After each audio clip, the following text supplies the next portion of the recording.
Hello and what is up guys, Jack here, and in today's video we are going to be talking about FIFA 15 and PC. I am going to be talking about how much money you need to spend on a gaming PC good enough to run FIFA 15 at a good graphics level, be able to render videos and also live stream and stuff like that. So it's a little bit different from my normal type of video, but I think it's very informative, and for the people that it's aimed at, it's going to be very good. If it's not aimed at you and only you can decide, just click off the video, go back to your sub box and go and watch some squad builders or pack openings or whatever you want to see. But in this video guys, we are going to be covering the minimal and the recommended specs that EA have given out, what to look for when buying a gaming PC for FIFA, and also I will be talking a little bit about my own custom PC business that most of you probably don't even know about. Only people on Twitter that follow me will know. I don't exactly ram it down people's throats, so I'm going to use this video to also inform you about that. So guys, let's start off by comparing how much it's going to cost you to buy a next-gen console, FIFA 15 and an Elgato to record your screen, basically be able to make YouTube videos. So a next-gen console, a FIFA 15 and an Elgato will cost you £550 there or thereabouts, all brand new of course. So you can actually buy a PC for £550 with FIFA 15 that will play the game to the exact same ability. It will be able to record the screen for you, and you can basically upload to YouTube straight from that PC. So for some people that's perfect, for some people they just don't like PCs. I'm completely down with that. I understand both sides of the situation, but I'll leave a link to where you can pre-order FIFA 15 on the PC as well, which is G2A by the way. I'll leave a link on the screen and in the description. So guys, let's go through the minimal and the recommended specs from EA. This is the exact information that EA has given us before FIFA 15 has come out. So let's run through it real quick. So on the screen, as you can see, we've got the recommended and the minimal. We've also got on the left side this basically what it's stating. So OS stands for operating system. For those of you who don't know what that is, it's basically like Macs run on a specific type of operating system that's specific for Macs. Windows run on Windows Vista 7, 8, XP, etc, etc, and minimum requirements are Vista, Windows 7, Windows 8, Windows 8.1 and 64-bit as well. I don't believe it will support 32-bit on the operating system. So basically the only one on the Windows platform it doesn't support is XP at the moment, and it will never support that basically because it's one of the first ones. CPU wise, which is basically processor wise, it's saying on the minimal requirements Intel quad core Q6600 running at 2.4 GHz. So basically it's saying you need about a £50 CPU or processor or better to run this game. Quad core is preferred, anything 4 cores or above is preferred. CPU wise on the recommended is an i5-2550K running at 3.4 GHz. So recommended, it's saying about anywhere between 120 and £150 for your processor is ideal. RAM wise, it says minimum required is 4 gigs, so it would run on 4 gigs, although the recommended optimal point or the sweet spot is about 8 gigs. Anything more than that is actually a little bit of a waste of your money. Anything over 8 gigs just to play this game is stupid. If you want to go over 8 gigs because you're rendering videos or live streaming, that is totally understandable. It will make a difference for that, but not for playing the game. Hard drive wise, it takes up 15 gigs of data, so that's exactly the same. If you're going to install something on your Xbox One or your PS4, it's going to take up a set amount of space. For the PC, it takes up 15 gigs. Video card wise, minimum required, it says HD. On the AMD side, it says HD 5770, which was a very old graphics card. Nvidia wise, it says a GTX 650, which is basically entry level gaming, and you're not going to get huge amazing frames with that, and it's not going to be exceptionally smooth, but that would be about £50 to £60 worth of graphics card. I think anything around there or higher these days will get you minimum required. Video card wise on the recommended, it says HD 6870 or an Nvidia GTX 460, which is about £80 to £100 I believe. So anything there is the sweet spot for playing on FIFA 15. It's not a hugely demanding game compared to games such as Crisis or Battlefield or even Call of Duty and stuff like that. DirectX, if you don't know what that is and you're probably thinking what the hell is that, I'm not very geared up with PC knowledge. That basically is the driver or the software that goes with the graphics card, and if you've got the graphics card that's supported by the game, which you will do, then it comes with the right DirectX software or driver. So nothing to worry about there. So guys, from that information you can now go and choose your PC parts. I'm going to run you quickly on screen through which parts you need when buying a PC or putting a PC together yourself. So first of all guys, you need to know your budget. That is the most important thing about buying a custom PC or even building your own PC. You need to know exactly how much you want to spend and before you order all the parts. So let's say for example your budget is £500, so that means you can pick a certain processor and a certain graphics card, and then you put it together. It might come to £400. You say, okay, then I can upgrade my graphics card a little bit, upgrade my CPU a little bit, and eventually you'll come to a budget where you've got all your specs and it comes to exactly £500 or the budget that you basically wanted. So guys, on screen I'm going to run through all the parts you need when building a PC. So as you can see on screen, first thing, one of the most important, well, it is the most important thing, is your CPU. You need to pick the CPU correctly, and for FIFA 15, as we went through on those recommended settings, anything quad core or above, I'd recommend anything from about £60–70 onwards. I mean, for FIFA 15 it's not the most demanding PC game out there, so I'd say, you know, if you're on a budget of £400 to £500, a CPU of somewhere between £60 and £80 is ideal. And next thing is going to be your graphics card. So your graphics card again is very important because that's what you play your games on. That is what is generating the picture on your screen. So you need a good one of those. Some CPUs come with onboard graphics, which is really good. Some you need to get a dedicated graphics card. So anything, if your budget is around £400 to £500 or £500–600, you're going to want to spend, you know, somewhere between £60 to £100 or £100 to £150, somewhere in that price range. Anything over £150 for FIFA 15 and you're actually overspending a little bit too much. Motherboard wise, so that's pretty much depending on you. It depends how many USB ports you want, if you plan to upgrade it in the future. So for example, you might want to get one with 2 RAM slots because you're not planning to upgrade, or you might be planning to upgrade to even more RAM in the future, so you might need to get one with 4 RAM slots, etc, etc. There's lots of different details about motherboards. You'll need to have a look at other videos for stuff like that, because that could be a very big subject. The next thing guys is going to be your RAM in the top right corner. So as you can see, well, not as you can see, you need at least 4 gigs of RAM. 8 is ideal. Anything more than that for playing FIFA 15 is a little bit too much. So 8 gigs of RAM is what I recommend. Anything from 1333 megahertz onwards is absolutely fine. 1600 I think is the optimum or the ideal speed of RAM. Next thing guys is going to be your hard drive. You need a hard drive to install things on. It could be a hard drive or it could be an SSD. If you don't know what an SSD is, you need to look it up. I'd recommend any PC that's £550 or £600 plus.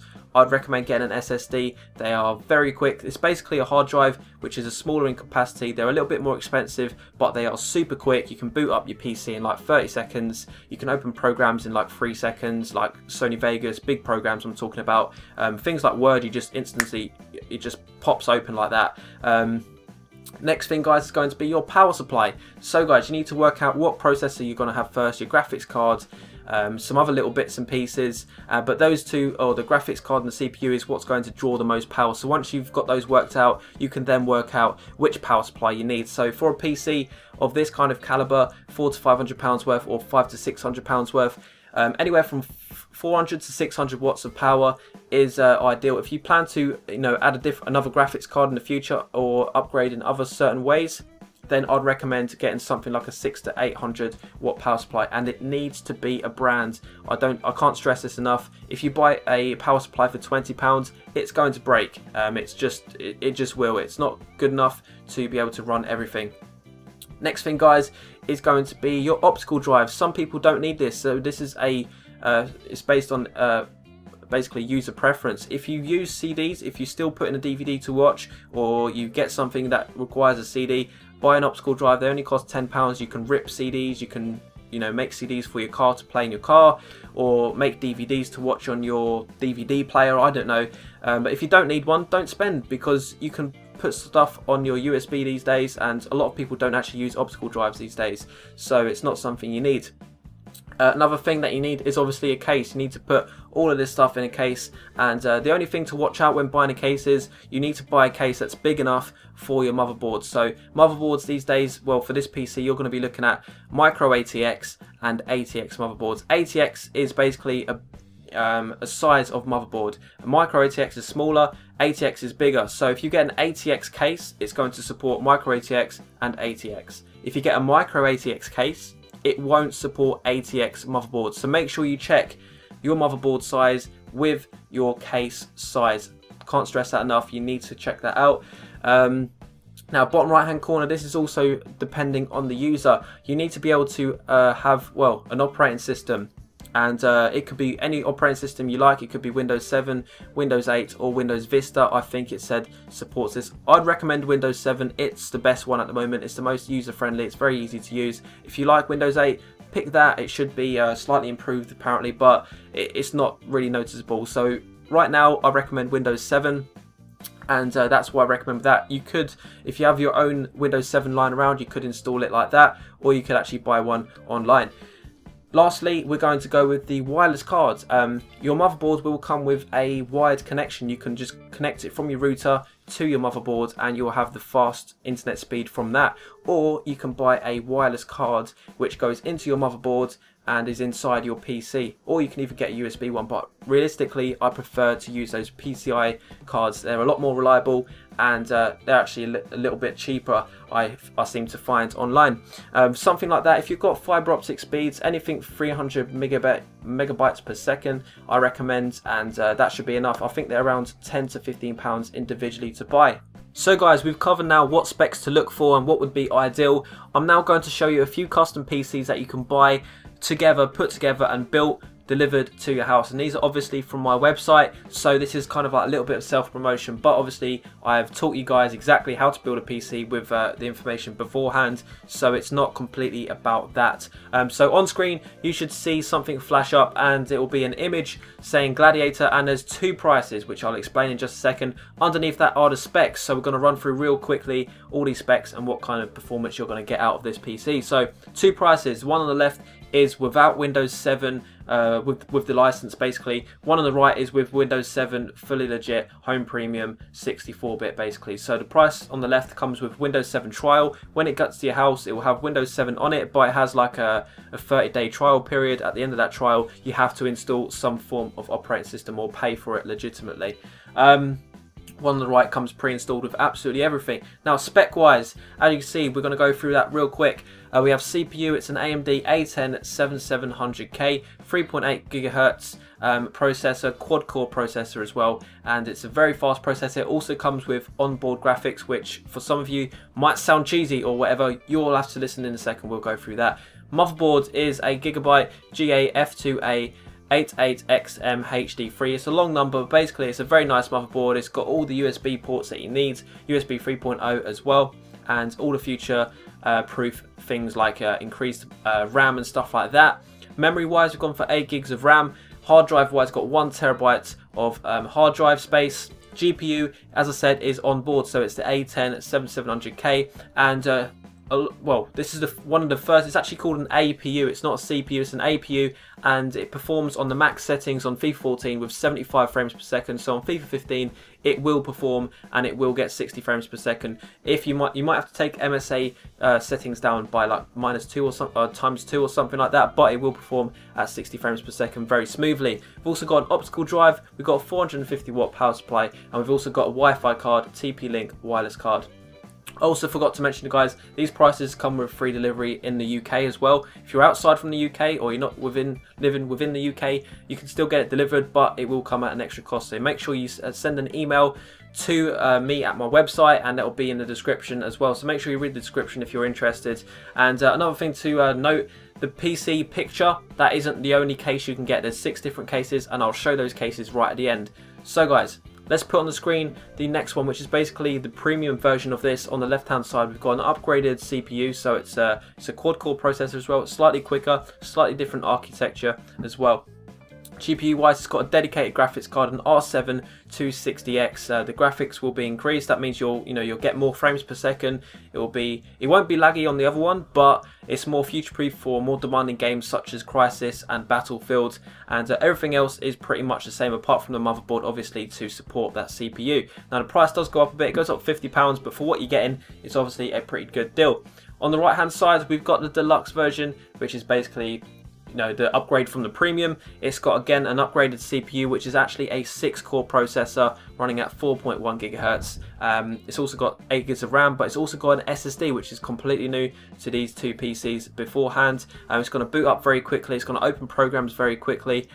Same hard drive. The GPU has been upgraded to an R9 270, which is obviously an improvement over the R7 260X, and everything else is pretty much the same now. It comes at $599 without Windows 7 and $649 with Windows 7. So yeah, that is it. That's pretty much all I've got to go through, apart from the cases. I almost forgot there. Let's go through the cases real quick. So on screen you'll see all 6 cases. Starting from the left, we have the 200R, I believe. Corsair 200R. Next one is a 230T in red LEDs, and the one on the top right is going to be the Corsair Spec 03, and that's got the side window with the red LEDs as well. Bottom left we have the Zalman Z11 Plus, and that's a blue LED one with the side window and also see-through at the top, and also blue LEDs at the front. Very nice case. We've also got the red version at the bottom right, and we also have the NZXT H230. I think that's what it is. It's basically a cheaper version of the Hush, I believe, and it's a very nice case. I've had to cut out the image so you can actually see where the actual case stands, otherwise you wouldn't see it with the white background.